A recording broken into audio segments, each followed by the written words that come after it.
తెలంగాణ ముఖ్యమంత్రి రేవంత్ రెడ్డిపై తీవ్ర స్థాయిలో మండిపడ్డారు భారతీయ జనతా పార్టీ సీనియర్ నేత టీటీడీ పాలక మండలి సభ్యులు భానుప్రకాష్ రెడ్డి.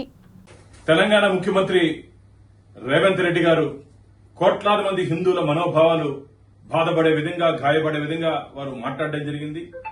హిందూ దేవత గురించి ప్రస్తావిస్తూ వారు మాట్లాడే తీరు, పెళ్లి బ్రహ్మచారి దేవుడు అంటాడు, మద్యం మాంసం తీసుకునే స్వాముల దేవుళ్ళు అంటారు, దేవతలు అంటారు.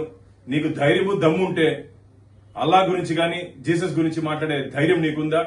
ఈరోజు హిందువులు ఆరాధ్యంగా కొలుస్తున్నటువంటి దేవతల పట్ల మీరు మాట్లాడిన మాటల్ని వెనక్కి తీసుకుని బేషరతుగా హిందువులకు క్షమాపణ చెప్పాలని చెప్పి నేను డిమాండ్ చేస్తున్నాను. ఈరోజు హిందువులు రాయిని, రప్పని, పుట్టని, చెట్టుని, గుట్టని పూజ చేస్తారు. అది మా సాంప్రదాయం, మన సాంప్రదాయం. కొన్ని వేల సంవత్సరాలుగా వస్తున్న సాంప్రదాయాల్ని ఈ రోజు అవహేళన చేస్తూ నువ్వు రాజకీయాలకి ముడిపెడుతూ, రాజకీయాలకి ఏ రోజు ఏ పార్టీలో ఉంటారో తెలీదు.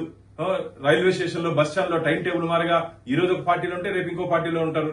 నువ్వు కూడా 2-3 పార్టీలు తిరిగి వచ్చినట్టు వ్యక్తివి. నువ్వు రాజకీయాల్ని, దేవుల్ని అనుసంధానం చేస్తూ నువ్వు మాట్లాడడం, ఇది నీ రాజకీయ దిగజారుడుతనానికి నిదర్శనం. వెంటనే నువ్వు హిందువులకు క్షమాపణ చెప్పాలని చెప్పి నేను గట్టిగా డిమాండ్ చేస్తున్నాను.